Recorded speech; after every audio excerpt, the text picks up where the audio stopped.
Meanwhile, on Thursday, in Spain, Celta Vigo play host to Manchester United in the first leg of the other semi-final. United, big favourites according to the SPI, 79% to reach that final. Of course, they've had a number of injuries that Jose Mourinho has made no secret about over the last few weeks. However, there could be some players returning. Bailly, Jones, Pogba and Smalling, good old Jones and Smalling, could return to action. Craig, is it as simple as saying if these boys are back, United are through? No.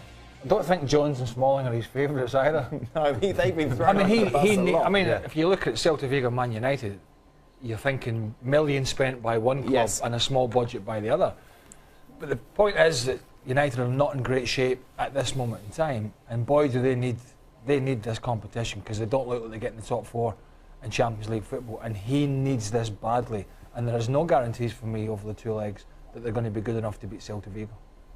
It's Manchester United, big mighty Manchester United against lowly Celta Vigo. It should not be close, and yet every single game for Manchester United throughout the year seems to be close. It's a struggle. Nothing comes easy for Manchester United. This won't come easy for Manchester United. They should advance out of this because, my goodness, Manchester United, Celta Vigo, it's two clubs with two different realities. I bet you when Mourinho watched Ajax Lyon, he wished he'd got one of them instead of Celta Vigo. But the problem for United is, on paper, this should be a bit of a cakewalk, but they're not playing well. They're not scoring goals. They're not even creating chances. So Celta Vigo, this is a dangerous, dangerous game for United. Gab, what do you think? Well, look, Celta Vigo may be minnows relative to United, but they're not minnows overall. They beat Real Madrid this season at the Bernabeu as well, if I'm not mistaken. Certainly knocked them out of the Copa del Rey. They're very awkward to play against simply because few people play the way they do. Eduardo Berizzo very much sort of influenced by Bielsa and whatnot. So I'm going to be really fascinated to see how Mourinho approaches this, because logic would suggest, do not take chances, park the bus in the first leg, don't try to win it there, and kind of let sort of Celta go and tire themselves out and beat themselves and hit on the counter, and then deal with it at Old Trafford. Then again, the way United have, the way their luck has been at home this season, I don't know if that's going to work. So I think it's going to be a big call strategically from Mourinho. It's funny, you never brought that up, did you? Who? Celta Vigo winning against Real Madrid. Strange that, isn't it? I mean, it could have been a good segue to get into this conversation, right? How competitive they have been at times, but it just so happens to disappear from your mind. That's what I'm saying. Convenient. If you were Chris Smalling or Phil Jones, how would you be feeling? What? About what the manager's saying? Yes. It wouldn't have bothered you at all.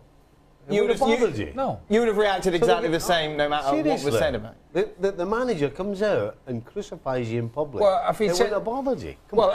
Has he actually said they're fit to play and won't play? Because if a manager said I was fit to play and I wasn't, I would be angry. Well, he's put massive question marks about their commitment to the cause, hasn't he? He's said everything but that. Yeah. Okay, well, I'd be angry then. Okay. He's back. He's back. Well, I had it. I did have it. I had it a couple of times. I know that scenario. Right. Where managers feeding things to newspapers and stuff about injuries and about not wanting to play and not wanting to train.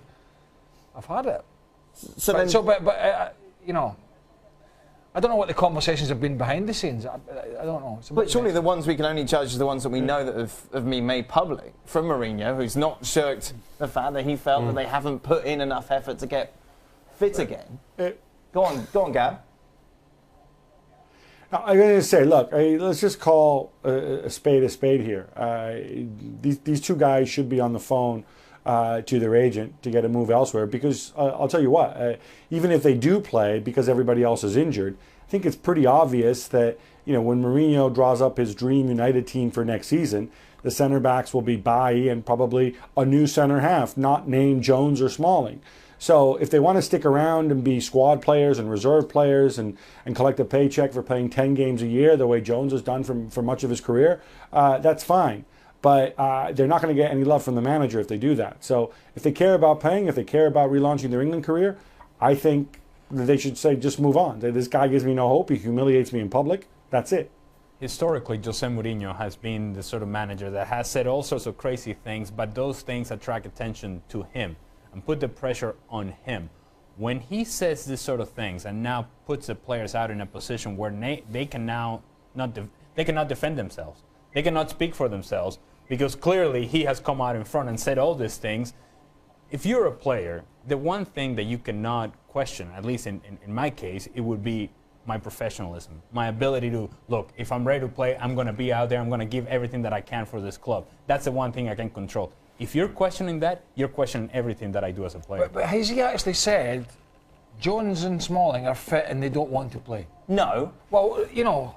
But he's come out and he's alluded to the fact that they well, he's alluding to, because we're and other people, we're taking things in. No, Craig, he's come. He said well, it for I haven't seen all the hasn't notes, right?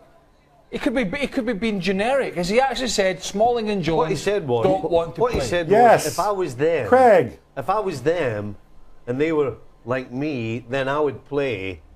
That's basically what he said. Right. Okay.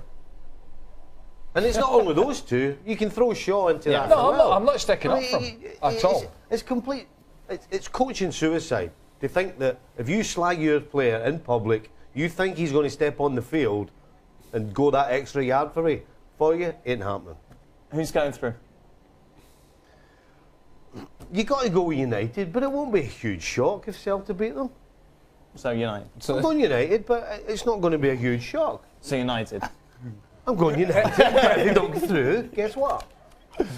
Boys? United. Manchester United.